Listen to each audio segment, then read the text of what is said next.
হ্যাঁ, রান্না কতদূর?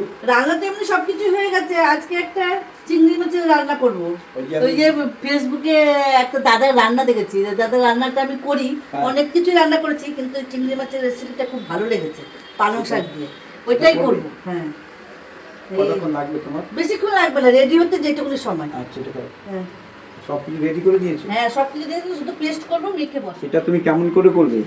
এটা আমি ওই পালং শাক দিয়ে করব। ওই কুমড়ো পাতায় লাউ পাতায় তো খেয়েছি, তাই এটা পালং শাক দিয়ে করব। আর এটার মধ্যে দাদাটা না বেগুন দিয়েছিল, জানো, আমি বেগুনটা দেবো না। আচ্ছা, তুমি বেগুন শুধু ছাড়া পালং করতে শাক ভালো। দিয়ে এমনি সবকিছুই দেবো, মানে শুধু বেগুনে বেগুন। আমাদের দোলা বেগুন অ্যালার্জি আছে বলে দেবো না। তুমি বেগুনটা স্কিপ হ্যাঁ, করছো। এর জন্য আমি যে পালং শাকটা ভালো করে বেছে ধুয়ে নিয়েছি। পরে তাহলে আমি স্নানে যাই। আর দাদা সাদা সর্ষে দিয়েছিল, আমি কালো সর্ষে দিয়ে নিয়েছি। হ্যাঁ। আর পেঁয়াজ, রসুন আর শুকনো লঙ্কা, কাঁচা লঙ্কা, হলুদ আর সর্ষের তেল, নুন।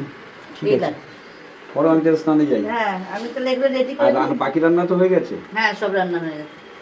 ঠিক আছে, আমি না প্রথমে এই রসুন, পেঁয়াজ আর লঙ্কাটা একটু ভেজে নেব। না, আমাকে আর প্রয়োজন নেই কি তোমার? দাও, তুমি তাতে স্নান করে নেবো। ফ্রাই প্যানটা গরম হয়ে গেছে, আমি 2-3 চামচ মতো তেল দিয়ে রসুন, পেঁয়াজ আর শুকনো লঙ্কাটা ভেজে নেবো।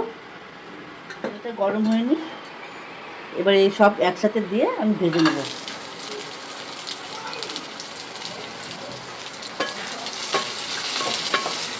পেঁয়াজ আর রসুনটা ভাজা হতে হতে আমি এই কালো সর্ষেটা গুঁড়ো করে নেব।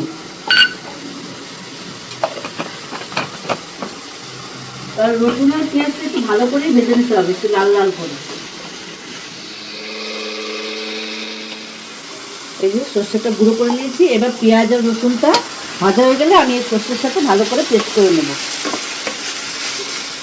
এই যে রসুন, লঙ্কা আর পেঁয়াজ লাল লাল করে ভাজা হয়ে গেছে, আমি এবার নামিয়ে একটু ঠান্ডা করে নেব।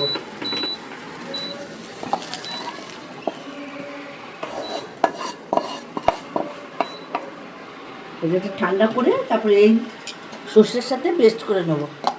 মশলাটা পেস্ট করে নিই, পেঁয়াজ, এই আদা, পেঁয়াজ, রসুন, লঙ্কা আর সর্ষেটা ভালো করে পেস্ট করে নেব।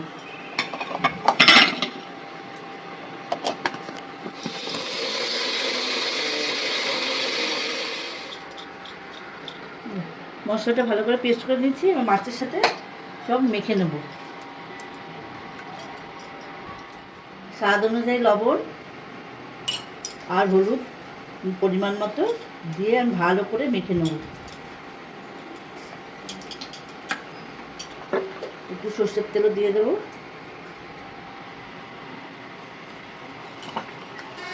ভালো করে মেখে মাছটা আমি কিছুক্ষণ রেখে নেবো, ততক্ষণ পাতাটা সাজিয়ে নেব।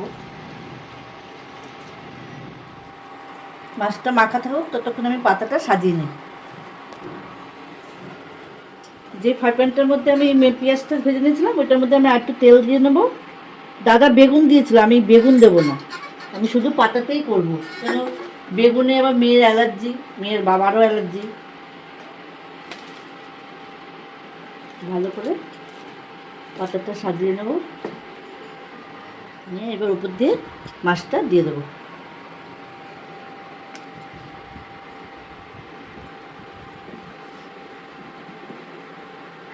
মাছগুলো সব সাজানো হয়ে গেছে, ওপর দিয়ে একটু পাতা দিয়ে দেবো।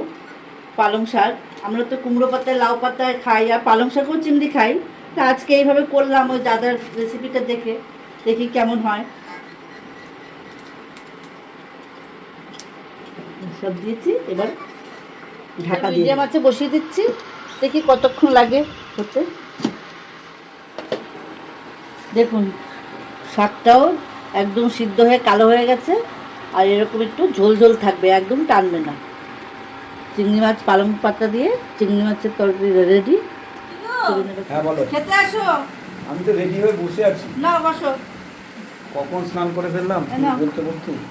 আজকে রবিবারের খাবার চিংড়ি মাছের যে রেসিপিটা করলাম, ওই যে ওই দাদার দেখেছিলাম, ওইটা চিংড়ি মাছ পালং শাক দিয়ে, এই যে লোটে মাছ, উচ্ছে আলু, শাক ভাজা, পাট শাক, চাটনি, ডাল। আচ্ছা, প্রশ্ন হলো যে আমি আগে মাছটা মুখে রাখতে কেমন আছে, তুমি ঠিক আছে নাকি? এখনো করো? হ্যাঁ, এই তো নামালাম। হ্যাঁ, খুব ভালো হয়েছে গো, দারুণ দারুণ দারুণ। নুনগুলো সব ঠিক আছে? সব ঠিক আছে, কিন্তু আমি তো খাবো, আমি তো চিংড়ি মাছ খাই না। একটুখানি খাও, খেয়ে অল্প একটু খাই।